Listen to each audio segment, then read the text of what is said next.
Hello my fellow MetaGamingChads, today we are back with Starfield once again, and today we are talking about 3 important ship customization tips. So these tips are not very easy to find and not very easy to notice, so that is the reason I'm making this video. Hopefully this will help you and make your shipbuilding experience much better. This is the janky toaster, and if you want to see the interior tour or the shipbuilding guide for this one and want to get it for yourself, that video is coming this week, so make sure you subscribe. Right now we are going to be talking about the first tip, which is moving the modules as per your liking. So we are going to use WASD and R and F, these keys, in order to move the modules accordingly. So for example, let's go to the shipbuilder mode, and let's say this is not there.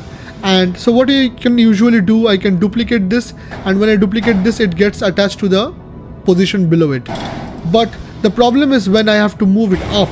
So let's say if I have it here and I want to move it up to the above slot, it is very hard to, and it does not want to go there.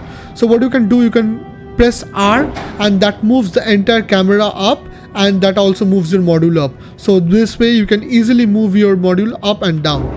So in this case, we can move this engine up and down accordingly and fix it wherever we want. Also, we can do the same thing laterally. So let's say we want this engine to move to the complete left slot. So what we'll do is, like, we'll click on this, and then we can press A, and we'll select this, press A, and that way we can choose which slot we want to fix it to.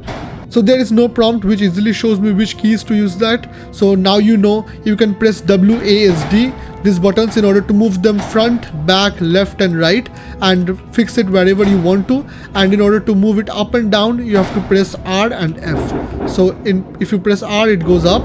If you press F, it comes down. And that way you can exactly put the modules where you want to, which usually is very helpful when, let's say, I don't have anything over here and I want to fix it here, and there is also one empty spot over here. So if I want to move it down, I will just press F. If I want to move it up, I'll press R. So that way I can easily choose where I want to fix this module properly without having to struggle and precisely put it the way the game wants me to in order to get it in the place where I want it to.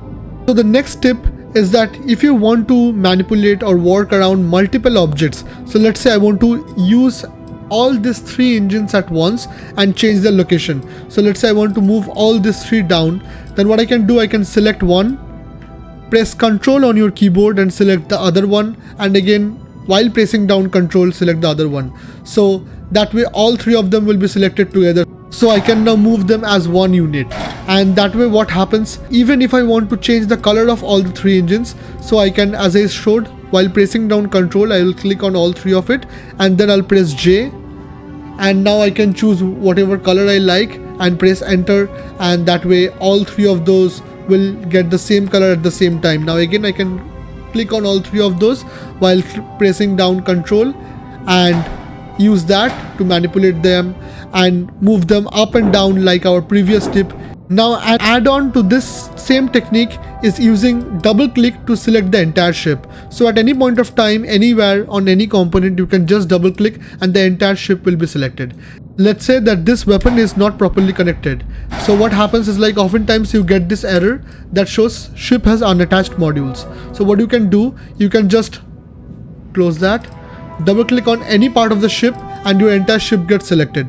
Now if you move the ship, you'll be able to see which part is not connected. So that way you can take that and attach it and not have to suffer from ship has unattached modules. What you can do, you can again double click and you can select the entire ship in order to change your whole ship's color profile at the same time. So let's say if I choose color 1 white, the entire ship gets the same color. That way we don't have to remember the parts, or we don't have to remember specific colors for each parts. That way we can manipulate each and individual parts as well as the entirety of the ship at once. And finally, 2 mini tips. Firstly, if you ever are adding any kind of components and you see this dash below the component, always make sure to check what all variants are there.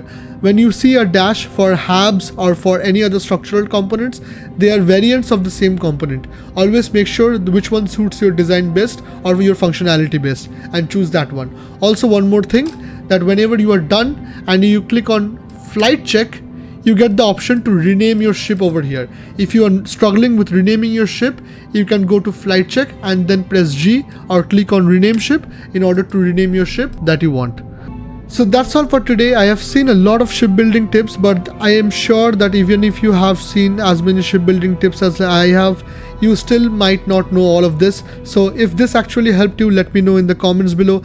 And we are also currently having a giveaway on the channel right now to celebrate our 100 subscribers that we got, which now moved up to 150. So we are giving out $100 and $250 Steam or Xbox gift cards as soon as we reach our sub goal of 1,000 subscribers. So make sure you subscribe as well. You let me know in the comments how you feel about this shipbuilding tips, and if you have your own shipbuilding tip, let me know that. I would like to know about it if that makes my shipbuilding experience a little bit better. So that's it for today. Thank you guys for all your support once again. I hope to see you guys in the next one. A lot more videos are coming soon. I am shooting them. I am not just being able to edit them on time and upload it, but hopefully they'll be all out within this week and the next week. So I'll see you guys in the next one, and thanks a lot for all your support.